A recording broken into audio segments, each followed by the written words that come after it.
नमस्कार, आप देख रहे हैं स्ट्रेट लाइव। मैं हूं माधवी पांडे आपके साथ। शुरुआत करेंगे झारखंड से। झारखंड के मुख्यमंत्री हेमंत सोरेन ने केंद्रीय गृह मंत्री अमित शाह को एक पत्र लिखकर 13,299.69 करोड़ रुपए माफ करने की गुजारिश की है। पत्र में सीएम ने केंद्र सरकार से झारखंड में नक्सल विरोधी अभियान संचालित किए जाने के लिए केंद्रीय रिजर्व पुलिस बल की प्रतिनियुक्ति के एवज में बकाया राशि को जल्द से जल्द माफ करने का अनुरोध भी किया है। इस विषय पर झारखंड सरकार का ये कहना है कि उग्रवाद की समस्या को जड़ से समाप्त करना राज्य एवं केंद्र सरकार की संयुक्त जिम्मेवारी है।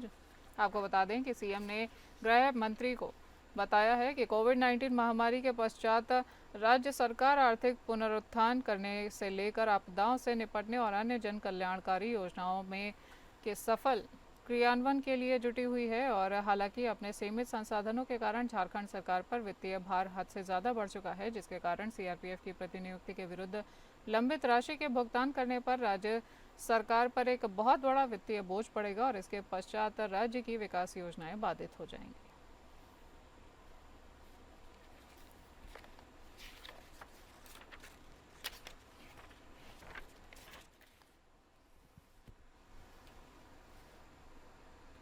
मुख्यमंत्री हेमंत सोरेन के नेतृत्व में झारखंड की स्वास्थ्य व्यवस्थाओं के इतिहास में एक सुनहरा अध्याय जुड़ने जा रहा है, जिसकी पहल करते हुए स्वास्थ्य मंत्री डॉक्टर इरफान अंसारी ने राज्य को एशिया के सबसे बड़े और अत्याधुनिक सुपर स्पेशलिटी अस्पताल रिम्स 2 की सौगात पर एक बड़ी घोषणा की है। आपको बता दें कि राजधानी रांची में बनने जा रहे 2600 बेड का विश्व स्तरीय अस्पताल रिम्स 2 एक साथ वो सभी मल्टी सुपर स्पेशलिटी सेवाएं उपलब्ध कराएगा, जो भव्यता में झारखंड को देश के मेडिकल टूरिज्म हब के रूप में स्थापित करने में एक बड़ा योगदान साबित होगा। इसी सिलसिले में देश की राजधानी दिल्ली में पहले से मौजूद स्वास्थ्य मंत्री डॉक्टर इरफान अंसारी ने स्वास्थ्य विभाग के अपर मुख्य सचिव अजय कुमार सिंह के साथ फरीदाबाद स्थित अमृता हॉस्पिटल का दौरा भी किया है और वहां की चिकित्सा प्रबंधन और शोध क्षमताओं का गहन अध्ययन भी किया है।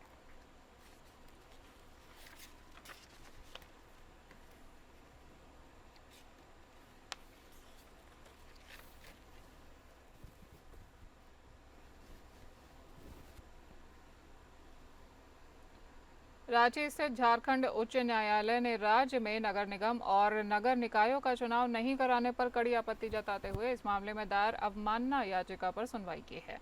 इस मामले पर जस्टिस आनंद सेन की अदालत ने प्रार्थी और राज्य सरकार का पक्ष सुनने के बाद कहा था कि चूंकि प्रथम दृष्टया उनका विचार है कि अवमानना की गई है, इसलिए झारखंड की मुख्य सचिव अलका तिवारी को 25 अगस्त की तारीख को अदालत के समक्ष सशरीर उपस्थित होना होगा। इसके साथ ही अदालत ने यह भी कहा कि क्यों नहीं 4 जनवरी 2024 को पारित आदेश की अवमानना करने के लिए पर आरोप तय किया जाए। इस दौरान राज्य सरकार की प्रणाली पर टिप्पणी करते हुए अदालत ने स्पष्ट रूप से यह टिप्पणी की है कि यदि राज्य का यही रवैया रहा तो कानून का राज कभी स्थापित नहीं हो पाएगा।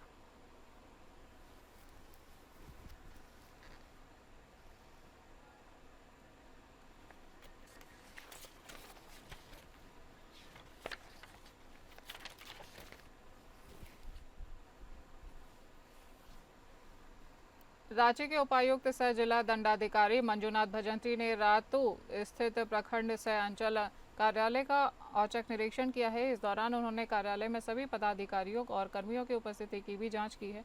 मौके पर उपायुक्त द्वारा प्रखंड तथा अंचल का लॉगबुक, आगत निर्गत पंजी, सेवा पुस्तिका और रोकड़ पंजी, संचिका, जन शिकायत, पेंशन तथा अन्य की जांच की गई है। तो वहीं कार्यालय परिसर का भ्रमण करते हुए डीसी ने साफ सफाई को प्राथमिकता देने का निर्देश भी दिया है और संबंधित कर्मियों को परिसर को स्वच्छ और व्यवस्थित बनाए रखने हेतु नियमित निगरानी करने को कहा है। इसके साथ ही मंजूनाथ भजंत्री ने स्पष्ट रूप से कहा है कि प्रखंड एवं अंचल कार्यालय में बिचौलियों की कोई भूमिका नहीं होनी चाहिए। उन्होंने पदाधिकारियों एवं कर्मियों को निर्देश दिया है कि केवल वही व्यक्ति कार्यालय आए जिनका कार्य हो और किसी प्रकार के बिचौलिए गतिविधि पर कड़ी कार्यवाही की जाएगी।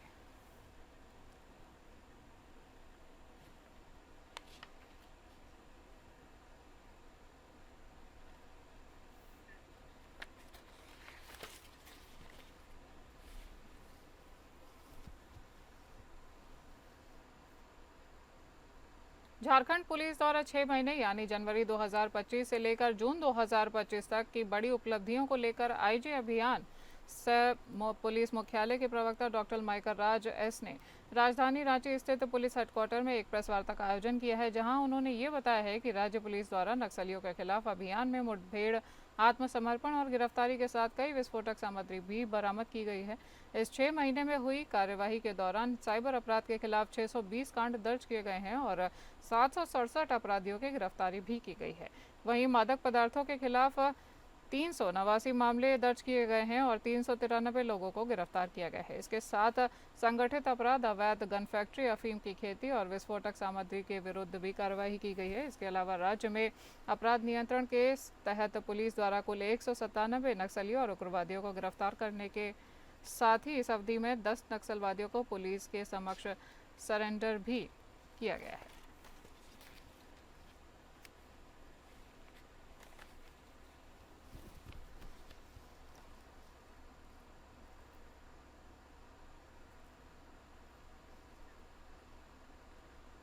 साइबर क्राइम के एक बड़े नेटवर्क के खिलाफ रांची पुलिस को एक बड़ी सफलता हासिल हुई है। इस मामले में राजधानी रांची से कुल 14 जवान लड़कों को गिरफ्तार कर बरियातू पुलिस ने उनके नापाक इरादों को मिट्टी में मिलाने का काम किया है।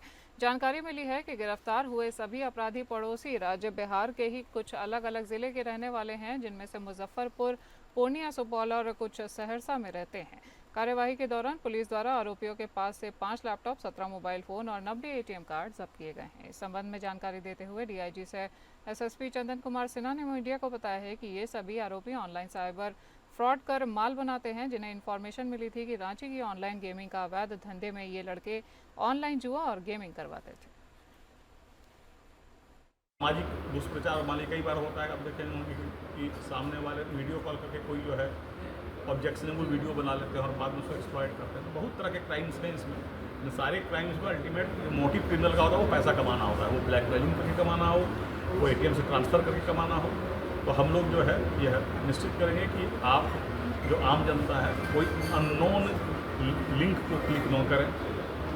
आप किसी के भी ऐसे बहकावे में जिसमें पैसे का लोभ आता है, कई बार होता है कि भाई आप मूवी का रेटिंग करिए, आपको पैसा मिलेगा, 1-2 बार पैसा दे भी देते हैं। तो ऐसे किसी भी प्रलोभन में या किसी भी भय में अगर कोई आपको डिजिटल अरेस्ट करने की बात बोलता है, तो भय और प्रलोभन से बचना है। और कुछ भी हो तो आप बेहिचक तुरंत पुलिस को बताएं। अगर आप कहेंगे कि आपकी सूचना गोपनीय रखें तो गोपनीय भी रखेंगे, और कभी भी पुलिस को देर से नहीं बताएं। ठीक है सर। झारखंड में पिछले कई दिनों से मानसून वाली बारिश के प्रकोप से राजधानी रांची समेत राज्य में अमूमन सभी जिलों में आम जनजीवन बुरी तरह से प्रभावित हुआ है। राज्य में बारिश के बीच होने वाले वज्रपात के कारण पिछले 24 घंटे के भीतर राज्य में 11 लोगों की मौत हो गई है, जबकि 19 लोग घायल हो गए हैं। मृतकों में 7 संताल और कोयलांचल के रहने वाले हैं। इसके साथ ही हजारीबाग में 2, लातेहार तथा गुमला में एक व्यक्ति की मौत हो चुकी है। उधर खराब मौसम के कहर ने इस बीच Air India Express Delhi Ranchi विमान को कल कोलकाता डाइवर्ट करने पर मजबूर किया और नतीजा ये हुआ कि सभी यात्रियों को परेशानी का सामना करना पड़ा। हालांकि विमान अपने निर्धारित समय पर शाम 4:45 बजे रांची पहुंच गया।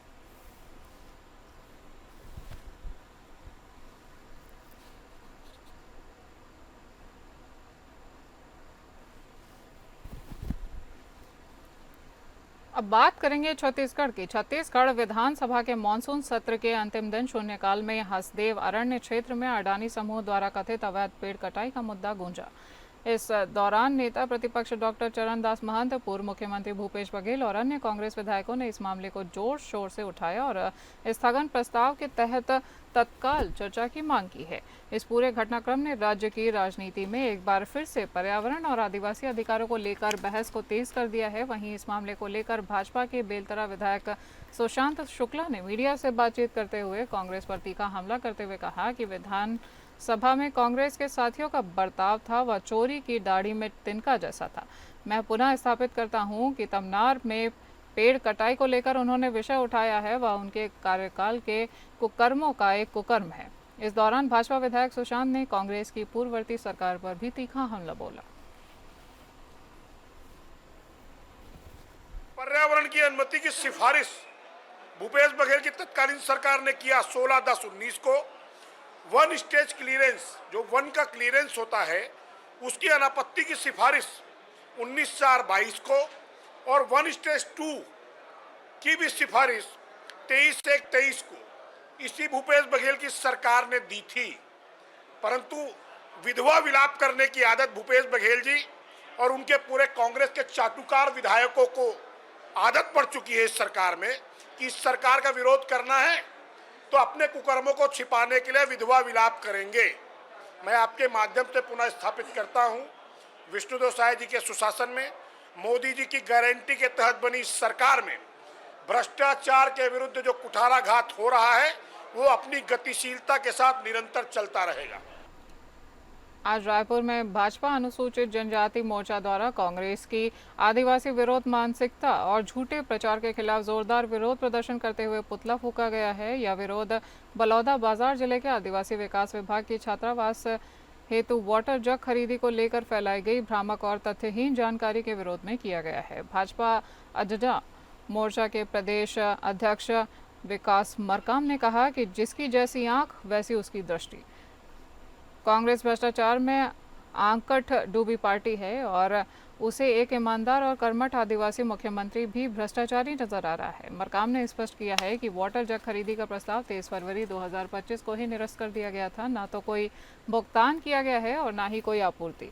कांग्रेस और उसका आईटी सेल जानबूझकर निरस्त प्रस्ताव का स्क्रीनशॉट शेयर कर जनता को गुमराह कर रहा है। यह सीधे सीधे आदिवासी समाज की छवि पर हमला है। उन्होंने कहा कि कांग्रेस ने पहले आदिवासी राष्ट्रपति द्रौपदी मुर्मू के चुनाव का विरोध किया है और अब एक जनजातीय मुख्यमंत्री को अपमानित करने की कोशिश कर रहे हैं।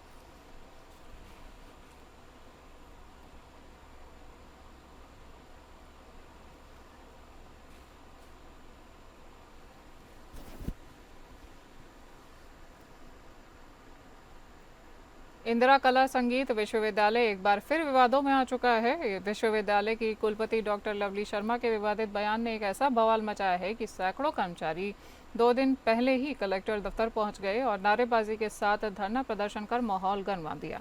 और आज से गैर कर्मचारी संघ अपनी 12 सूत्रीय मांगों को लेकर विश्वविद्यालय के प्रशासनिक गेट के पास अनिश्चितकालीन हड़ताल पर चला गया है।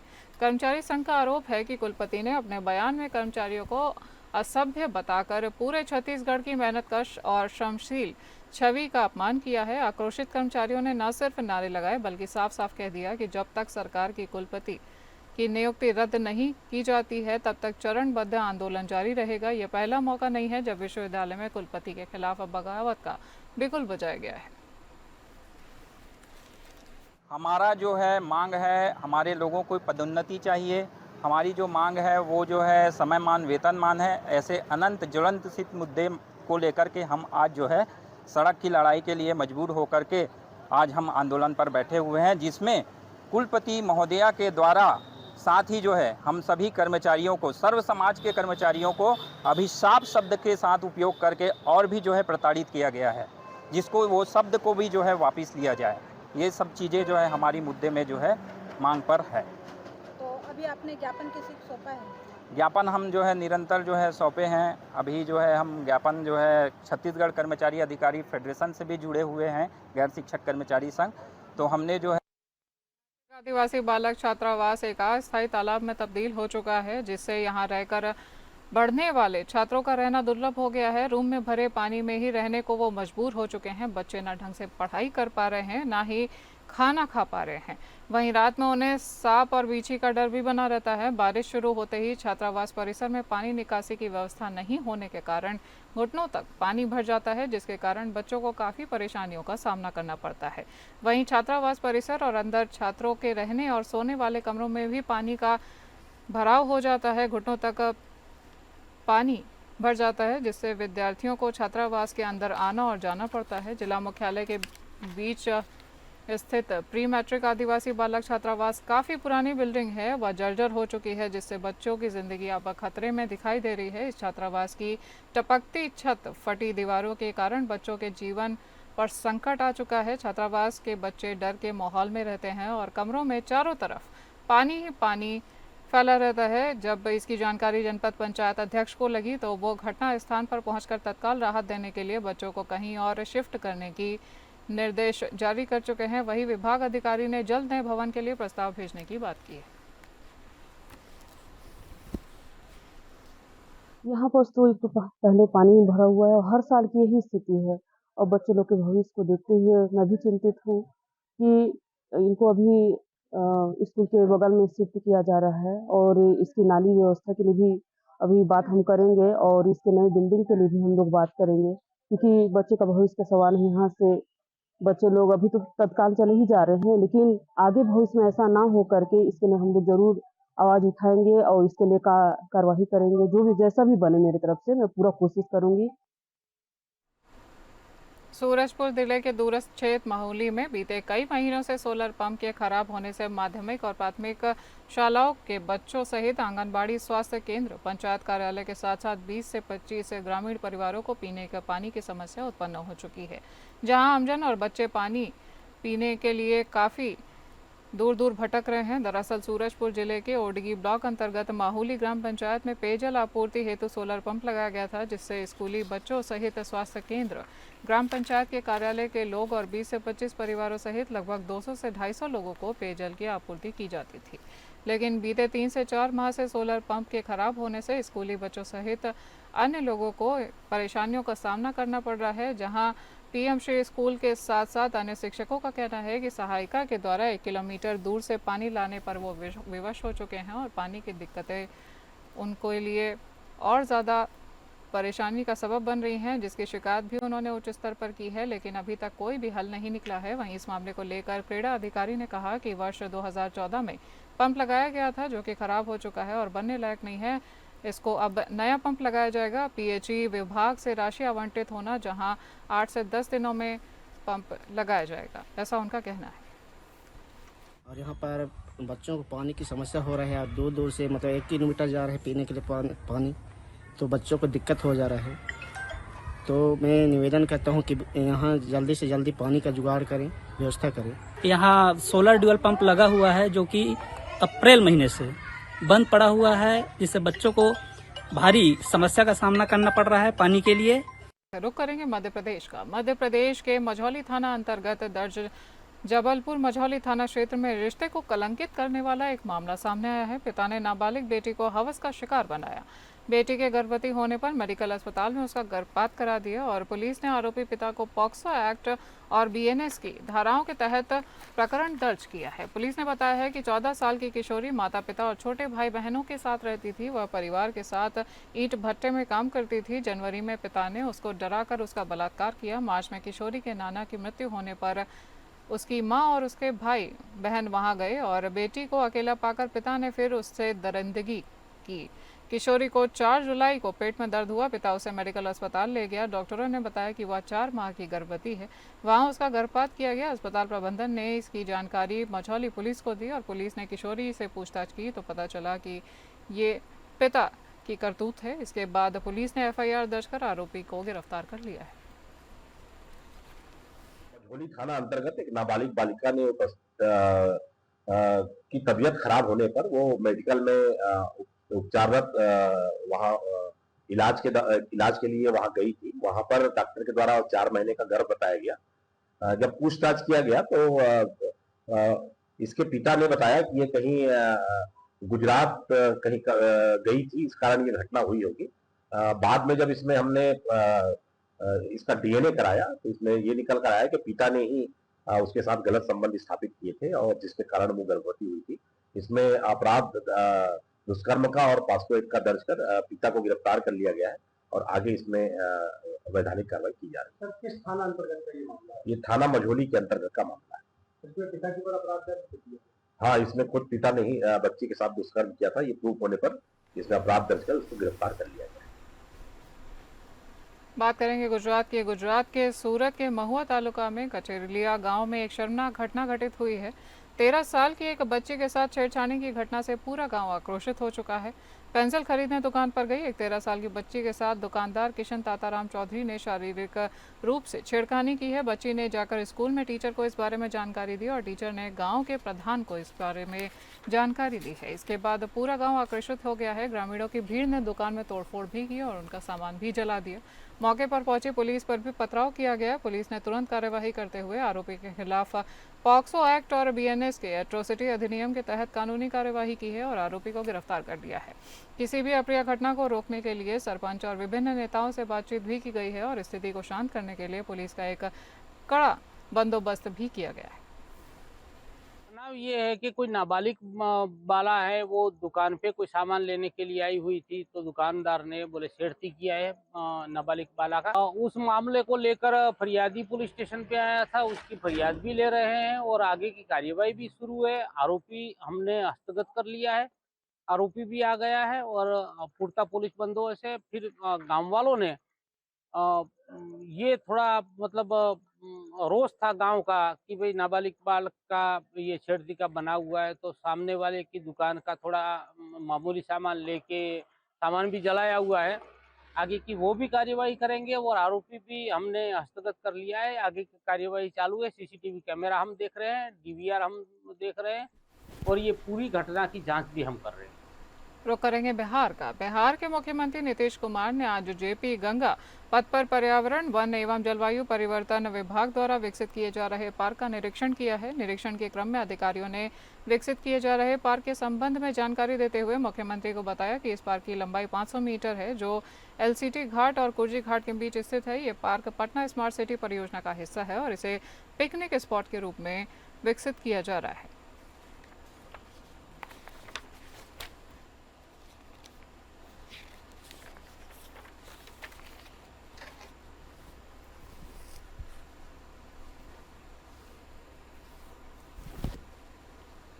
बिहार विधानसभा चुनाव से पहले मुख्यमंत्री नीतीश कुमार ने सभी घरेलू उपभोक्ताओं को एक बड़ी सौगात दी है। बिहार में 125 यूनिट बिजली पर कोई शुल्क नहीं लगाया जाएगा।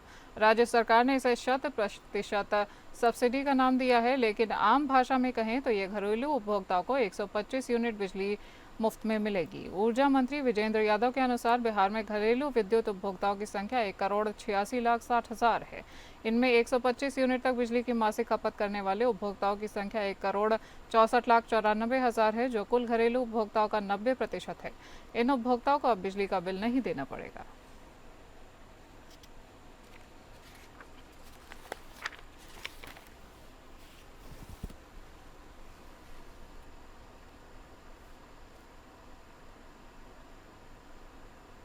बिहार विधानसभा चुनाव 2025 होने से पहले राज्य सरकार ने एक बड़ा ऐलान करते हुए 1,68,00,000 परिवारों को 125 यूनिट बिजली मुफ्त देने की घोषणा कर दी है। ये योजना 1 अगस्त से लागू की जाएगी। इस फैसले के साथ ही बिहार की राजनीति में हलचल बढ़ गई है और अररिया सांसद प्रदीप कुमार सिंह ने इस फैसले को मुख्यमंत्री नीतीश कुमार का साहसी कदम बताया है और कहा है कि गरीबों को बिजली फ्री में मिल रही है, राशन पहले से फ्री है और अब वृद्ध पेंशन भी 400 से बढ़ाकर 1100 रुपये कर दी गई है। उन्होंने कहा कि जनता के हित में केवल काम करने वाले आगे हैं, बाकी नेता सिर्फ भाषण देते हैं।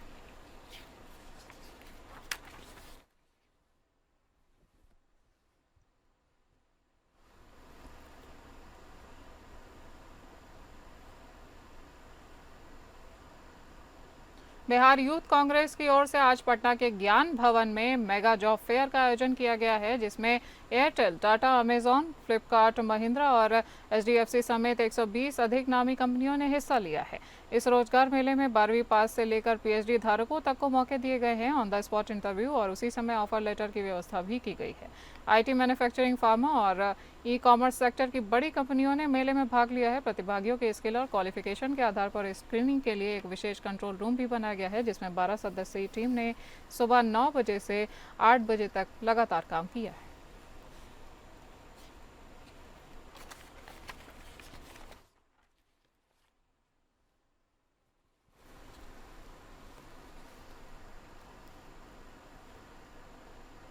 बिहार के रोहतास जिले की कैमूर पहाड़ियों में स्थित गीता घाट जलप्रपात एक बार फिर सुर्खियों में आ चुका है, लेकिन इस बार वजह उसकी खूबसूरती नहीं बल्कि एक वायरल वीडियो है।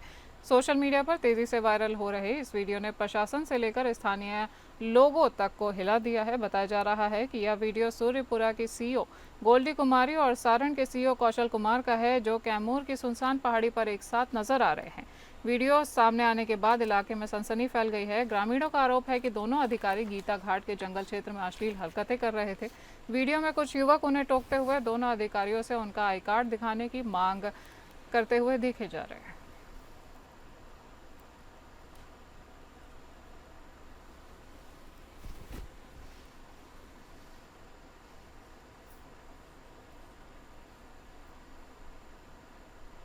सासाराम के दरी गांव थाना क्षेत्र के करसेरुआ के पास सूर्यपुरा की महिला अंचलाधिकारी के साथ दुर्व्यवहार, लूटपाट और धक्का मुक्की किए जाने का मामला प्रकाश में आया है। बताया जाता है कि सूर्यपुरा की महिला अधिकारी गोल्डी कुमारी अपने एक मित्र के साथ कैमूर पहाड़ी पर गीर घाट वाटरफॉल की ओर गई हुई थी। इस दौरान आसपास के ही कुछ लफंगों ने अपनी निजी कार से जा रही महिला अंचलाधिकारी के साथ अपशब्दों का प्रयोग किया है और विरोध करने पर 7-8 की संख्या में लोग इकट्ठा हुए और महिला अधिकारी की गाड़ी पर उन्होंने हमला कर दिया। यहां तक कि गाड़ी के शीशे भी तोड़ने का प्रयास किया गया और सड़क के आगे बाइक गिराकर रास्ता भी रोका गया। थोड़ी देर के लिए महिला अंचल अधिकारी घबरा गई और इस दौरान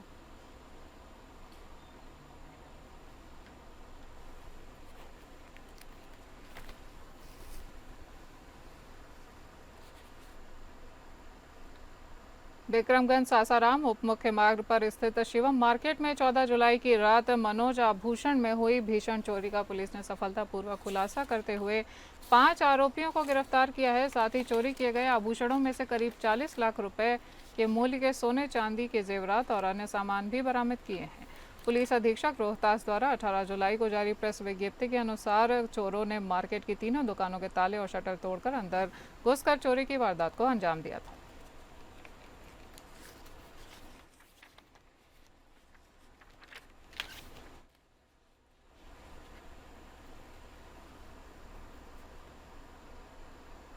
भागलपुर में एक दोनों पैर से विकलांग बम बाबा अजगैबीनाथ के उत्तर वाहिनी गंगा से जल भरकर कांवड़ियों तथा देश की सुख शांति के लिए बाबा बैद्यनाथ को जल चढ़ाने के लिए जा रहे हैं। वहीं बात करें कांवड़ियों की सुविधा की तो नगर परिषद के द्वारा 2 नंबर वार्ड में जो कांवड़ियों के लिए प्याऊ लगाया गया है उसमें एक भी नल सही नहीं है।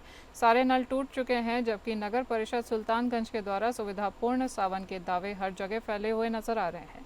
हल्की सी बारिश होने पर शहर के नाले ओवरफ्लो हो जाते हैं और गंदा पानी सड़क पर बहने लगता है, जिससे कांवड़ियां उससे गंदे पानी में बाबा बैद्यनाथ को जल चढ़ाने के लिए जाने को मजबूर हैं। वहीं सबसे ज़्यादा परेशानी डांडी बम को उठानी पड़ रही है, जहां नाले के गंदे पानी में दंड देकर जाने को विवश हैं। इस समस्या से मुक्ति के लिए नगर परिषद को तत्काल कदम उठाने चाहिए, ऐसी अपील की जा रही है।